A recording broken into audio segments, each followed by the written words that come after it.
Given what most Americans believe, the next statement may be more shocking than any previous. The fact is, the United States is not a country, but a corporation contractually created by the Constitution. Your state is a country, per the law, and your original citizenship is of that country. Our founders instituted themselves to be first and foremost citizens of their respective states. As of 1787, those states already had formed a union, and they created the Constitution for the purpose of perfecting that union in forming a national government. They did not intend that the new nation have any jurisdiction or powers over the states or their citizens that were not specifically enumerated in the Constitution. They stated this point quite clearly in Article 1, Section 8, Clause 17 of the Constitution. They granted the United States exclusive legislation in all cases whatsoever over such district not exceeding 10 miles square as may become the seat of the government of the United States, our District of Columbia, and to exercise authority over all places purchased by the consent of the states. And that is all. The framers further secured the rights of the people with the 9th and 10th Amendments in the Bill of Rights. In the 9th, they established that the enumeration in the Constitution of certain rights shall not be construed to deny or disparage others retained by the people. And in the 10th, they made clear that the powers not delegated to the United States by the Constitution, nor prohibited by it to the states, are reserved to the states respectively, or to the people. The only way the federal government can have any jurisdiction beyond these constitutional clauses is by written permission or contract.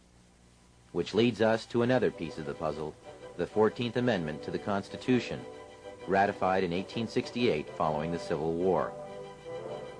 As barbaric as it may sound today, the black slaves, prior to the conclusion of the Civil War, were legally considered to be property, with none of the rights or privileges of free-born people, only duties. The money interests took advantage of America's desire to free the slaves, and found a way to use the swiftly adopted post-war constitutional amendments to enslave all of the people.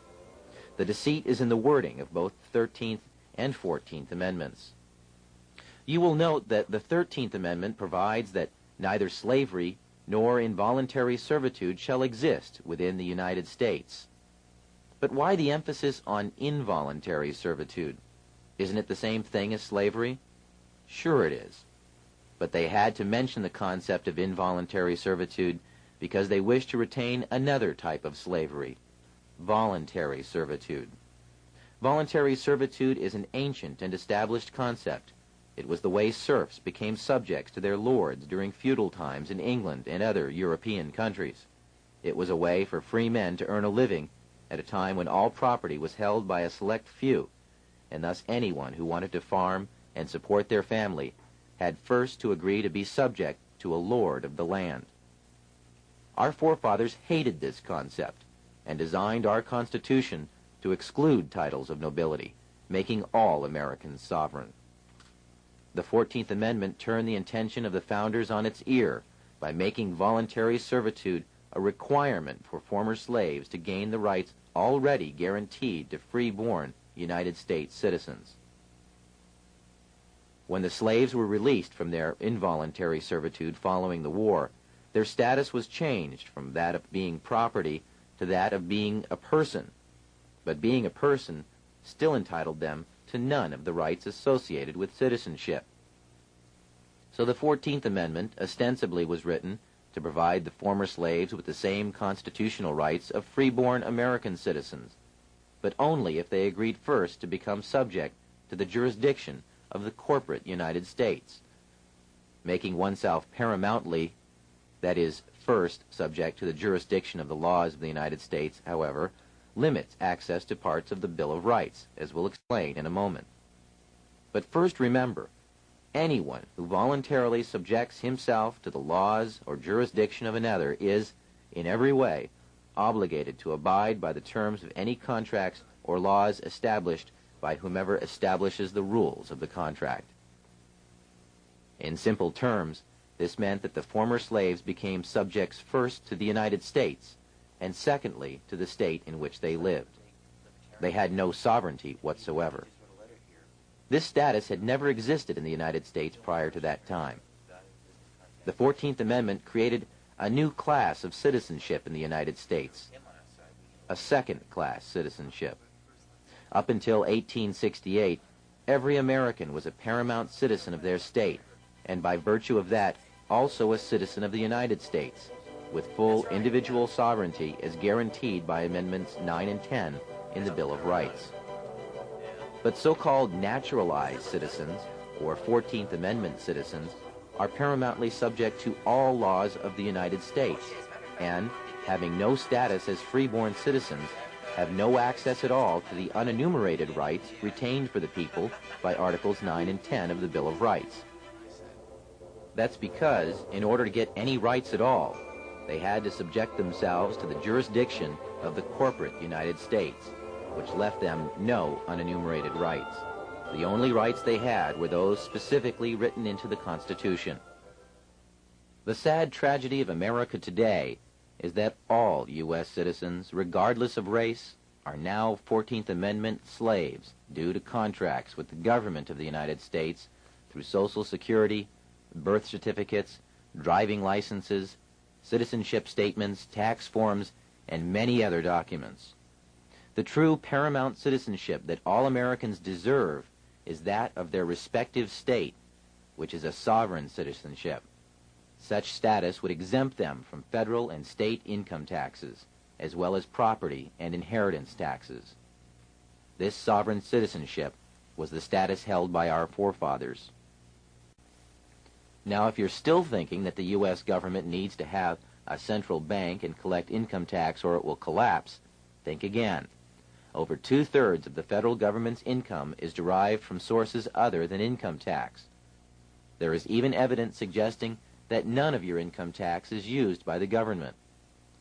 Fees, excise taxes, tariffs, sales taxes, and other forms of income have easily supported the U.S. budget in the past and could easily support it now.